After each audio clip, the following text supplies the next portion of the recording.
Assalamu alaikum everyone. Welcome to my YouTube channel Chemistry by Mishal.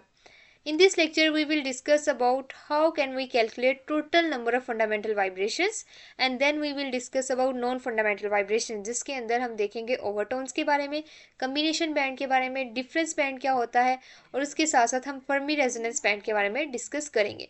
तो आपने ये जो वीडियो है वो एंड तक ज़रूर वॉच करनी है और अगर आपको ये वीडियो पसंद आए तो लाइक कीजिएगा और चैनल को सब्सक्राइब कीजिएगा। Now let's get started. अब हम सबसे पहले ये देखेंगे कि कोई भी हमारे पास कंपाउंड है, ठीक है, जो कि मॉलिक्यूल है, ये वो हमारे पास लीनियर भी हो सकता है, नॉन लीनियर मॉलिक्यूल भी हो सकता है। उसके अंदर कितने नंबर ऑफ फंडामेंटल वाइब्रेशंस होंगी, ठीक है, उसके अंदर क्या होंगी फंडामेंटल वाइब्रेशंस कितनी है, ये हमारा जो है वो मेन टारगेट है।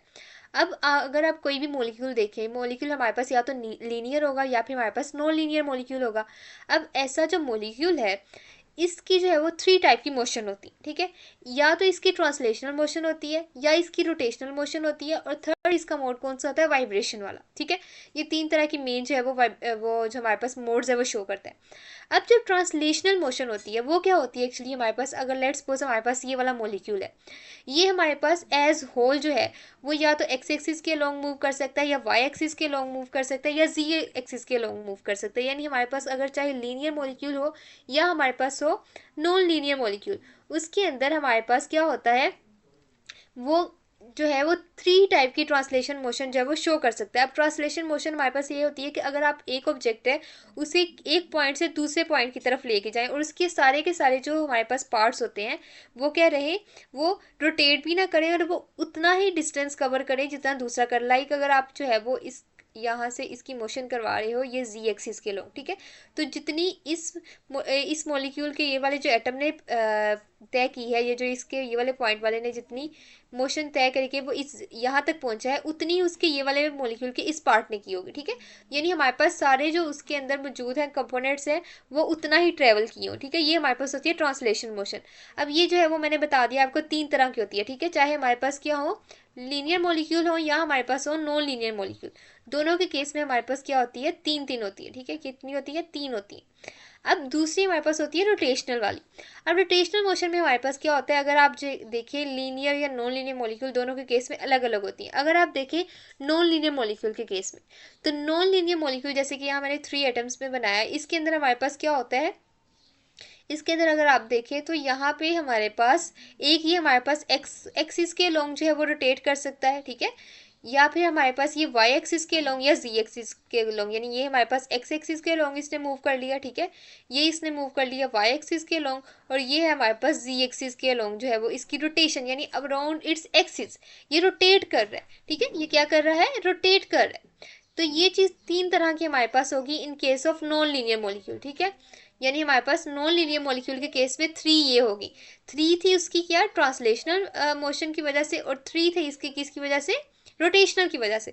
लेकिन अगर हम देखें हम अपना लीनियर मॉलिक्यूल, ठीक है, जैसे कि डायटोमिक मॉलिक्यूल मैंने यहाँ पे शो किया, इस केस में हमारे पास क्या होगा, इस केस में हमारे पास एक तो ये इस डायरेक्शन में हमारे पास इस एक्सिस के लॉन्ग जो है ये कर सकते हैं, ठीक है, मोशन करेगा रोटेशनल मोशन। एक इसका ये हो गया, दूसरा हमारे पास इस एक्सिस के लॉन्ग जो है वो ये रोटेट करेगा। तो टोटल यहाँ पे 2 जो है वो सिग्निफिकेंट होती हैं इसकी मोशंस रोटेशन मोशन, ठीक है। यानी लीनियर मॉलिक्यूल के लिए 2 जबकि नॉन लीनियर मॉलिक्यूल की कितनी हो जाएंगी 3। अब हमारे पास क्या है, इसी हिसाब से हमने जो है वो देखना होता है कि total number of vibrational mode इसमें कितने होंगे, ठीक है। अब अगर टोटल नंबर ऑफ वाइब्रेशन अगर हम देखें, अगर लेट्स सपोज हमारे पास कितनी है टोटल नंबर ऑफ वाइब्रेशन हमारे पास है 3n, जिसके अंदर हमारे पास ये इसका डिग्री ऑफ फ्रीडम की बात हो रही है, ठीक है। अब ये हमारे पास 3n, ठीक है। अब n हमारे पास एक्चुअली है क्या, n हमारे पास क्या है, n है number of atoms in a molecule, ठीक है, यानी टोटल नंबर ऑफ एटम्स उसके अंदर कितने हैं। अब 3n है, ठीक है। अब अगर हम ये टोटल है, ठीक है, टोटल ये बता रहा है कि कितने हमारे पास इसमें मोशन कितने तरह की हो सकती है, ठीक है, ये 3n है। अब जब 3 इसमें से है ट्रांसलेशन के, 3 हमारे पास है नॉन लीनियर के केस में क्या रोटेशनल के, ठीक है, टोटल ये कितने हो गए 6, कितने हो गए 6। तो ट्रांसलेशनल भी आईआर इनएक्टिव होती है, रोटेशनल भी आईआर इनएक्टिव होती है। तो अगर हमने वाइब्रेशनल फाइंड आउट करने हो तो हम 3n में से क्या माइनस कर देंगे 6 माइनस कर देंगे। तो एज रिजल्ट हमारे पास नॉन लीनियर मॉलिक्यूल के लिए आपको पता चल जाएगा कि इसमें वाइब्रेशनल जो हमारे पास मोड्स हैं वो कितने होंगे, ठीक है। अब जैसा कि यहाँ पे बताया गया है कि अगर आपके पास एक लीनियर मॉलिक्यूल है तो ट्रांसलेशन मोशन वो कितनी शो करेगा, मतलब वो 3 टाइप की, ठीक है। रोटेशनल उसकी है 2, और 3 और 2 का प्लस कर दिया तो हमारे पास टोटल बन गए 5, ठीक है, 5 हो गए। अब 3 एंड जो था उसमें से आप क्या करोगे, 5 को कर दोगे माइनस, और एज ए रिजल्ट हमारे पास क्या होगा, आपके पास फाइंड आउट हो जाएगा कि हमारे पास जो है वो कितने वाइब्रेशनल मोड्स हैं, ठीक है। और हमारे पास इसी तरह नॉन लीनियर मॉलिक्यूल के केस में भी हमारे पास क्या होता है कि 3 होते हैं इस केस में ट्रांसलेशन, उतने ही जितने लीनियर मॉलिक्यूल के। रोटेशनल जो है वो कितने होते हैं, वो भी कितने होते हैं, 3, ठीक है। क्योंकि इस केस में एक्स एक्सिस के लॉन्ग भी वाई और जी तीनों के लॉन्ग जो है वो सिग्निफिकेंट जो है वो वाइब्रेशनल जो वो रोटेशन जो है वो शो करता है। और एज ए रिजल्ट हमारे पास जो वाइब्रेशनल वाला होगा तो वो 3 और 3 6 हो गए, तो 3 एन डिग्री ऑफ फ्रीडम में से 6 आप माइनस कर दोगे तो एज ए रिजल्ट हमारे पास कितने बचेंगे, 3n। अब हम देखते हैं डिफरेंट एग्जांपल, जैसे कि मैंने यहाँ पे बनाया हुआ है वाटर, ठीक है। वाटर हमारे पास क्या है, नॉन लीनियर मॉलिक्यूल, और इसके टोटल नंबर ऑफ एटम्स कितने हैं, 3। कितने हैं, 3। अब 3 है तो इसके अगर यानी n की वैल्यू हमारे पास क्या है, n की वैल्यू हमारे पास 3, तो हमारे पास 3n माइनस 6 क्या बनेगा, 3 इंटू 3 माइनस 6, तो हमारे पास 3 द 9, और 9 में से 6 माइनस कर देंगे तो 3 आ जाएगा। यानी हमारे पास क्या होगा, टोटल 3 नंबर ऑफ क्या होंगी, हमारे पास उसकी वाइब्रेशंस होंगी, जो कि हमारे पास एक सिमेट्रिक स्ट्रेचिंग है इसकी, और दूसरी हमारे पास क्या है, एंटी सिमेट्रिक है, और थर्ड वन इसकी है सीजरिंग। तो 3 जो है वो आयर एक्टिव या यू कैन से फंडामेंटल वाइब्रेशंस इसकी हैं। इसी तरह कार्बन डाइऑक्साइड का अगर आप फाइंड करें तो कार्बन डाइऑक्साइड के अंदर क्या होता है, इसके अंदर हमारे पास ये एक लीनियर मॉलिक्यूल है, तो इसके लिए 3n-5 का फार्मूला लगेगा। तो 3n-5 के अकॉर्डिंग 3 मल्टीप्लाई बाय 3 माइनस 5, तो ये हमारे पास आंसर क्या आएगा, 4, ठीक है। क्या आएगा, 4। तो as a result you can say कि इसके अंदर 4 जो है वो total number of fundamental vibrations है। एक इसकी सिमेट्रिक स्ट्रेचिंग होगी, एक एंटी सिमेट्रिक स्ट्रेचिंग होगी, और ये इसकी 2 सीजरिंग वाइब्रेशंस है, और ये दोनों जो है वो एक ही वैल्यू पे एक्चुअली जो है वो शो होती है। इस वजह से टोटल नंबर ऑफ जो है हमारे पास पीक से है वो नंबर ऑफ फंडामेंटल वाइब्रेशन से कम भी हो सकता है। ये हमने पिछले लेक्चर में भी डिस्कस किया था। तो दोनों की जो पीक है वो एक ही जगह शो होगी, लेकिन नंबर ऑफ फंडामेंटल वाइब्रेशन 4 तरह की होगी, ठीक है। तो इस तरह हम किसी भी मॉलिक्यूल की, जैसे बेंजीन की भी आप इजीली फाइंड आउट कर सकते हो कि उसके अंदर टोटल 12 एटम्स है, तो एन की वैल्यू 12 पुट करके आप इजीली जो है वो फाइंड आउट कर सकते हैं, ठीक है। और वो एक नॉन लीनियर मॉलिक्यूल है। Now let's talk about non fundamental vibrations. Fundamental vibrations हमारे पास क्या थी, पहले तो आपको ये चीज़ पता होनी चाहिए जो कि मैंने पिछले लेक्चर में आपको बताई थी, जिसके अंदर हमारे पास स्ट्रेचिंग और बेंडिंग वाइब्रेशंस के बारे में आपको बताया था। अब हमारे पास फंडामेंटल वाइब्रेशन में हमारे पास क्या होता था कि हमारे पास कोई भी ग्राउंड स्टेट पे जो मॉलिक्यूल है वाइब्रेशन हो रही है वो हमारे पास क्या चले जाए, एक्साइटेड स्टेट पे चले जाए, ठीक है। और वो कैसे जाती थी, जब हम कोई भी इसके ऊपर रेडिएशन फॉल करवाते थे मॉलिक्यूल के ऊपर, और उसकी जो फ्रीक्वेंसी है वो मैच कर जाती थी इसकी वाइब्रेशनल फ्रीक्वेंसी से, ठीक है। यानी हमारे पास एक्सटर्नल जो हम बीम जो हम रेडिएशन अप्लाई कर रहे हैं आईआर, उसकी जो फ्रीक्वेंसी है जब मैच करती थी मॉलिक्यूल की वाइब्रेशनल फ्रीक्वेंसी से, तो एज ए रिजल्ट हमारे पास क्या होता था, ग्राउंड स्टेट से चला जाता था एक्साइटेड स्टेट पे। ये हमारे पास होता था फंडामेंटल वाइब्रेशन। लेकिन इसके अलावा जितनी भी हमारे पास वाइब्रेशन की वजह से हमारे पास फ्रीक्वेंसी के बैंड्स आते हैं वो एक्चुअली होते हैं नॉन फंडामेंटल वाइब्रेशन की वजह से। अब लेट्स सपोज हमारे पास एक मॉलिक्यूल है, इसकी ग्राउंड स्टेट वी ये है, इसकी एक्साइटेड स्टेट ये V1 होगी, उसके बाद इसकी सेकेंड एक्साइटेड स्टेट V2 होगी, देन हमारे पास थर्ड एक्साइटेड स्टेट होगी V3, ठीक है। अब हुआ क्या कि होना क्या चाहिए था कि अगर पहले हम इसको वैल्यूज असाइन कर देते हैं, जैसे लेट्स सपोज ये इसकी है 1000, ये है हमारे पास 2000, ठीक है, 2000 पर सेंटीमीटर, ठीक है। अब हुआ क्या कि हमारे पास ये एक मॉलिक्यूल है, फंडामेंटल वाइब्रेशन में क्या होना था कि इसने 1000 पर सेंटीमीटर की जो ये हमारे पास क्या है, इसके करस्पॉन्डिंग जो है वो फ्रीक्वेंसी या एनर्जी वाली जो रेडिएशन है उसको ऑब्जॉर्व किया, और ये V0 से V1 पे चला गया, ठीक है। लेकिन ओवरटोन्स के केस में क्या होता है कि हमारे पास जो आपका मॉलिक्यूल है वो क्या करता है, इतनी ज़्यादा फ्रीक्वेंसी अब्जॉर्ब कर लेता है जो कि पहले वाले जो जितनी एनर्जी चाहिए होती है उससे डबल होती है, और एज ए रिजल्ट हमारे पास वो सेकंड एक्साइटेड स्टेट पे चला जाता है। जब सेकंड एक्साइटेड स्टेट पे जाएगा तो हमारे पास जो है वो 2000 पर सेंटीमीटर पे एक पीक शो होगी, ठीक है, बैंड शो होगा, जो कि हमारे पास कहलाता है फर्स्ट ओवरटोन। इसी तरह अगर ये 3000 वाला जो है वो ऑब्जॉर्व कर ले तो एज ए रिजल्ट ये V0 से V3 पे चला जाएगा, ये हमारे पास होती है सेकेंड ओवरटोन, ठीक है। यानी हमारे पास क्या होता है कि नॉर्मल केसेस की तरह नहीं होता, बल्कि उससे डिफरेंट डिफरेंट ये केस होता है कि हमारे पास वो डबल अमाउंट जो है वो अब्जॉर्ब कर लेता है, यानी जितनी फ्रीक्वेंसी चाहिए उससे डबल वाली फ्रीक्वेंसी जो अब्जॉर्ब करता है और हमारे पास फर्स्ट एक्साइटेड स्टेट पे जाने की बजाय सेकंड एक्साइटेड स्टेट पे चला जाता है। तो ये हमारे पास हो जाती है फर्स्ट ओवरटोन। लेकिन हमारे पास अगर ये ग्राउंड स्टेट से थर्ड एक्साइटेड स्टेट पे चला जाए तो ये हमारे पास हो जाती है सेकंड ओवरटोन। और ये एक्चुअली होता क्यों है, क्योंकि हमारे पास फ्रीक्वेंसी जो है वो ज़्यादा ऑब्जॉर्ब हो जाती है। ठीक है, अब उसके साथ साथ हमने एक और चीज़ देखनी है कि हमारे पास ये एक्चुअली ये जो एनर्जी डिफरेंस है ना, ठीक है, ये हमारे पास लेट्स सपोज E1, ठीक है।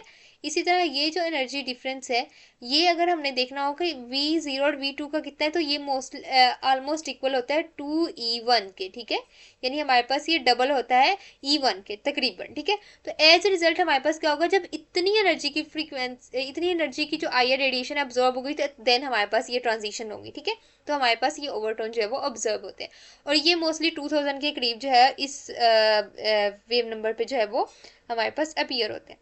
अब इस ये होते ये ओवरटोन जो है ये कॉम्प्लिकेट कर देते हैं स्पेक्ट्रा को, इन अ सेंस ये बहुत ही कम इंटेंसिटी के होते हैं। ठीक है, बिल्कुल छोटी छोटी इसकी जो है वो बैंड्स जो होते हैं और हमारे पास जो है वो एग्जैक्टली जो है वो मल्टीप्लेट्स भी नहीं होते, लेकिन ये हमारे पास जो है वो वीक इंटेंसिटी के होते हैं। जैसे कि हमारे पास 950 वेव पर सेंटीमीटर पे एक ना बैंड अपीयर होता है फंडामेंटल वाइब्रेशंस का, लेकिन अगर 950 का आप डबल करो तो वो हमारे पास किसके इक्वल होता है, 1900 के।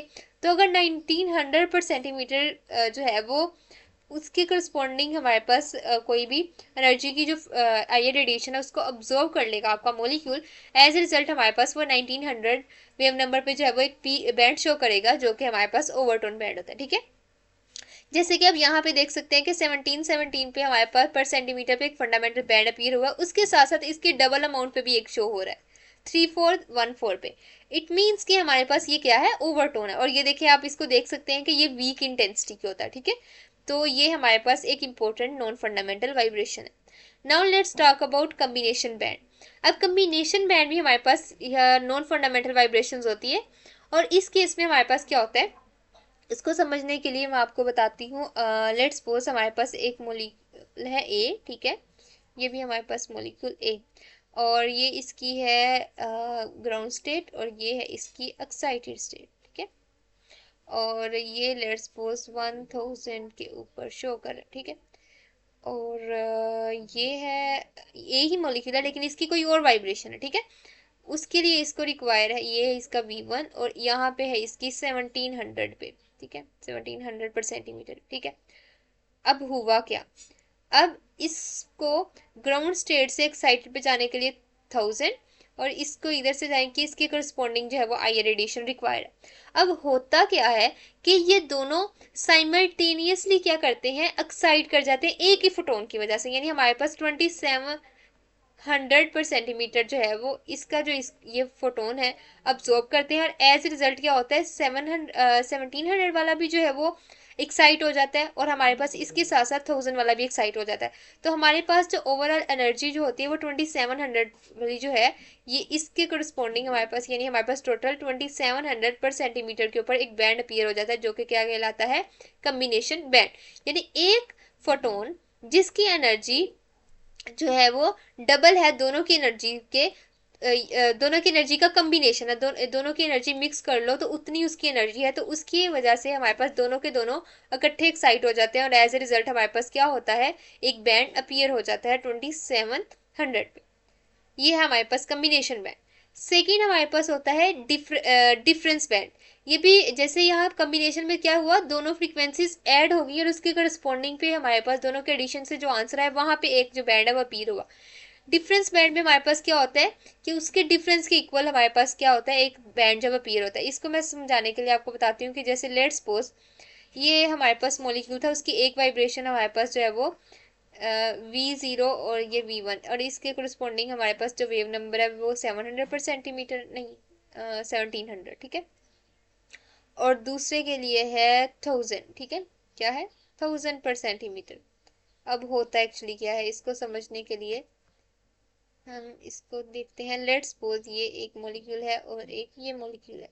अब जब इस केस में भला क्या होता है, जब आपकी रेडिएशन अब्जॉर्ब होनी होती है ना उससे पहले ही आपका जो मॉलिक्यूल होता है ना वो एक्साइटेड स्टेट पे चला गया होता है। ठीक है, ये एक्साइटेड स्टेट पे है। अब होना क्या चाहिए था, अब होना ये चाहिए था कि ये इसने रेडिएशन ऑब्जॉर्व की 1000 पे बैंड आ गया, इसने ऑब्जॉर्व की 1700 पे बैंड आ गया, लेकिन होता क्या है कि ये जो हमारे पास 1000 है इसके साथ साथ, या ये है ऑलरेडी एक्साइटेड स्टेट में, अब हीटिंग की है या कोई ऐसा फिजिकल फिनोमेना, ये होती है एक्चुअली फिजिकल फिनोमेना की वजह से, हीटिंग की वजह से, इसे हॉट बैंड भी कहते हैं। अब होता क्या है कि 1700 की ये हमारे पास रेडिएशन जो है वो ऑब्जॉर्व करके पर सेंटीमीटर, यानी वेव नंबर की रेडिएशन को ऑब्जॉर्व करता है और ये दूसरी एक्साइटेड स्टेट पे चला जाता है, यानी ये एक ऐसे एनर्जी लेवल पे चला जाता है जिसकी energy is equal to the excited state of another fundamental vibration. ठीक है, यानी हमारे पास क्या होता है कि दो फंडामेंटल वाइब्रेशन जो है उनके डिफरेंस के अकॉर्डिंग हमारे पास जो फ्रीक्वेंसी की रेडिएशन जो है वो अब्जॉर्ब हो जाती है, और एज ए रिजल्ट हमारे पास क्या होता है, एज ए रिजल्ट हमारे पास एक डिफरेंस बैंड अपीयर होता है जिसकी फ्रीक्वेंसी या जिसका हम वेव नंबर कह सकते हैं दोनों के डिफरेंस के इक्वल है। यानी हमारे पास अगर एक 1700 पे है, दूसरा 1000 पे है, तो अगर 1000 वाला जो है वो ऑलरेडी एक्साइटेड स्टेट पे था एंड देन वो हमारे पास 1700 में चला गया, तो 1700 माइनस 1000 के इक्वल हमारे पास वेव नंबर यहाँ पे जो है हमारे पास बैंड अपीयर हो जाएगा। Now let's talk about Fermi resonance. Fermi resonance हमारे पास एक बहुत ही इंपॉर्टेंट नॉन फंडामेंटल वाइब्रेशन है।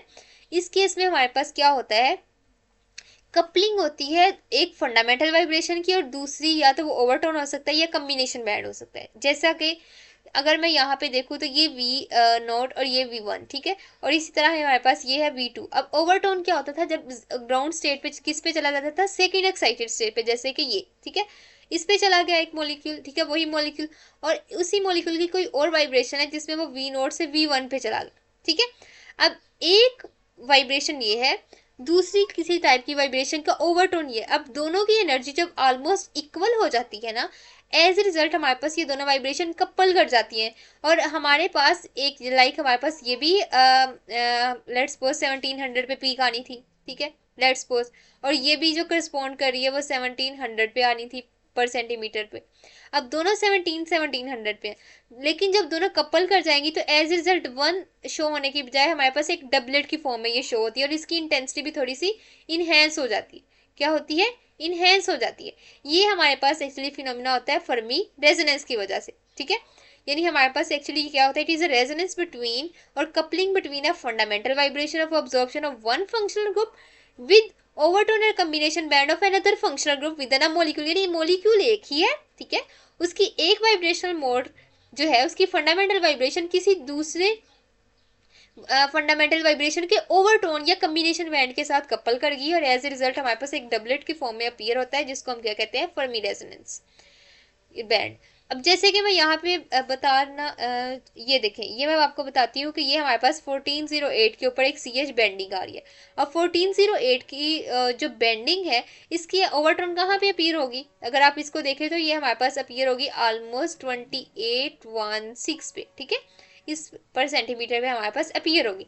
इसी तरह हमारे पास जो CH एलिफेटिंग की स्ट्रेचिंग है वो भी हमारे पास इसी रेंज में शो हो रही होती है। तो एज ए रिजल्ट हमारे पास क्या होता है, ये वाली वैल्यू और जो वो दूसरा है हमारे पास बैंड, ये दोनों हमारे पास क्या करते हैं, दोनों जो वाइब्रेशन है ये कपल कर जाती है और दोनों की फ्रीक्वेंसी में थोड़ा सा डिफरेंस आ जाता है, इंटेंसिटी इनहेंस हो जाती है और एज ए रिजल्ट हमारे पास ये डबलेट की फॉर्म में अपीयर हो जाता है और यही हमारे पास एक्चुअली होती है फर्मी रेजोनेंस बैंड, ठीक है। तो ये था हमारा आज का लेक्चर जिसके अंदर मैंने आपको total number of fundamental vibrations calculate करना सिखाया 3n-5 और 3n-6 फार्मूला से। 3n-5 किसके लिए, लीनियर के लिए, और 3n-6 है नॉन लीनियर के लिए। उसके साथ साथ हमने एग्जांपल सॉल्व की, ओवरटोन्स के बारे में डिस्कस किया, कम्बिनेशन बैंड देखा, डिफरेंस बैंड देखा और एट द एंड हमने फर्मी रेजोनेंस के बारे में देखा।